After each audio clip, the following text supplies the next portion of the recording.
What's the real difference between a story that grabs you and one that just doesn't? Or what separates a massive success from a heartbreaking near miss? Well, it turns out the blueprint for both is pretty much the same. We're going to break down how the principles of great storytelling are the exact same ones that fuel some of the world's most incredible achievements. But first, let me ask you something to get us started. What's the real cost of quitting?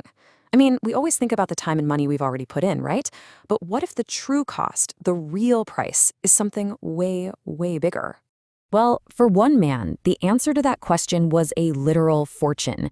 He quit on his dream when he was just 3 feet away from striking gold. And believe it or not, this one story, it holds the key to the entire blueprint we're about to explore.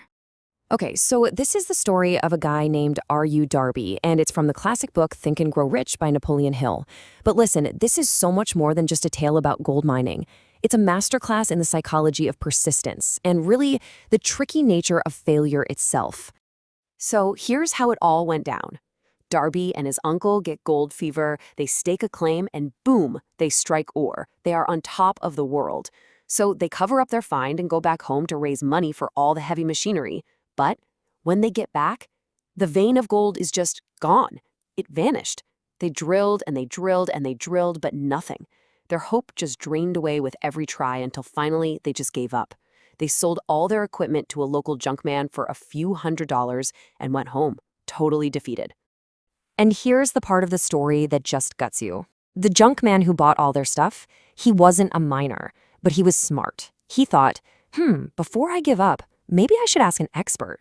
So he hired a geological engineer, and the engineer found that the vein hadn't disappeared at all. There was just a fault line. The gold was still there, waiting, just 3 feet from where Darby had stopped digging. 3 feet! That junkman went on to make millions. And Darby? Well, Darby learned a lesson that day that was worth way more than gold. That story just perfectly sets up our first big principle, the power of a burning desire. This is the spot where the world of amazing achievements and the world of incredible storytelling totally connect. They're both fueled by the exact same thing, this intense, can't-be-stopped inner drive. Okay, so look at how these two blueprints just click together. On one hand, you've got Napoleon Hill saying that all great success starts with a burning desire, a single, totally consuming purpose. On the other hand, you've got storyteller Samir Abro, who says a story only works, only connects when it's authentic, when it comes from a place you truly, genuinely care about. You see? These aren't different ideas. They're two sides of the very same coin. It's all about having a powerful, non-negotiable core that drives everything you do. And let's be super clear about what a burning desire really is. This is not a wish. It's not just hoping something will happen. Hill describes it as a keen, pulsating desire that goes beyond everything else. It is definite. It's the kind of obsession that makes you willing to burn the bridges behind you, so there's absolutely no possibility of retreat. A perfect example of this is a guy named Edwin C. Barnes. His one burning desire was to become Thomas Edison's business partner. He had no money, no connections, nothing. He looked like a tramp, but he hopped a freight train and showed up at Edison's office anyway. Edison saw something in his eyes, that sheer determination, and gave him a low-level job. For years, Barnes just worked and watched, waiting for his shot. And then it came, a new invention called the Ediphone that nobody else wanted to sell. Barnes saw his chance, pitched himself, and sold it with incredible success. And just like that, he became Edison's partner. His desire wasn't a wish, his actions made it a reality. Okay, so let's move on to our next principle. If that burning desire is the engine of your car, then understanding the narrative twist is kind of like the GPS that helps you navigate the journey. This is all about how we build suspense, both in the stories we tell and in the lives we lead. In storytelling, the best storytellers never just give you everything at once. Samir Abro points this out.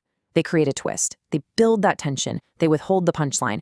They make you wait for that big aha moment. So it keeps you leaning in, totally hooked. And here is the big connection. In life, we don't call that a twist. We call it persistence. It's the ability to keep going when you can't see the finish line, to push through the tough parts of the story, which is exactly what R.U. Darby couldn't do. The challenge isn't the end of the story. The challenge is the plot twist. So think about this simple story about a woman named Karen. She spills coffee all over her shirt right before a huge meeting. She's frantically rushing to a store to find a new one. We can feel her stress, right? But then, in the fitting room, she starts smiling. And you're wondering, wait, why is she smiling? The storyteller makes you wait. And then comes the twist. The shirt in her usual size was too big. She had lost weight and didn't even realize it. By holding back that reveal, the story becomes so much more engaging. And this brings us right back to that critical lesson from Napoleon Hill. Failure is often just a plot twist in disguise. He says failures have this cunning sense of irony. They love to trip you up right when success is just within reach. Remember, Darby was 3 feet away. Barnes waited for years. Being able to persist through that suspenseful, uncertain middle part, that's what separates a great ending from just another story of what could have been. Okay, so you've got your burning desire, you're ready to push through the plot twists, but there is one last, absolutely critical piece to this puzzle: your audience.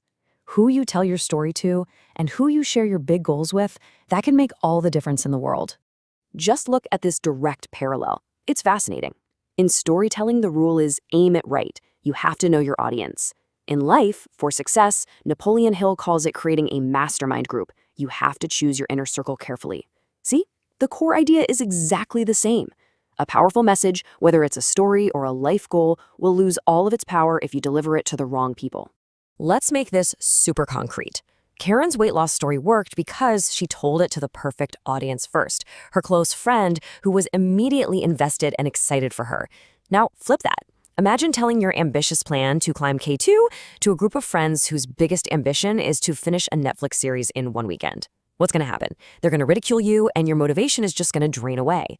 The same is true for your biggest, most important goals. You've got to surround yourself with people who get it, who support your vision, not tear it down.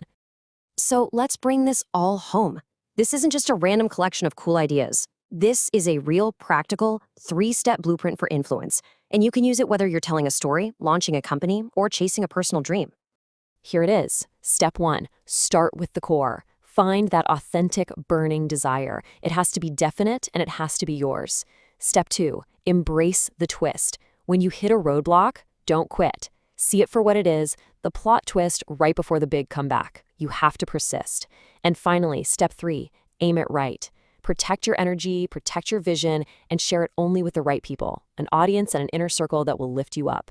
Three principles in this blueprint. And, of course, the number of feet that separated R.U. Darby from a life-changing fortune. It's amazing how such a small number can make all the difference. When you really think about it, every goal, every ambition, it's just a story in the making. It has a beginning, fueled by that burning desire, a middle filled with all kinds of twists and challenges, and an ending that depends entirely on your persistence. So the final question really is for you. Your greatest success is a story that's waiting to be told. So are you ready to tell it?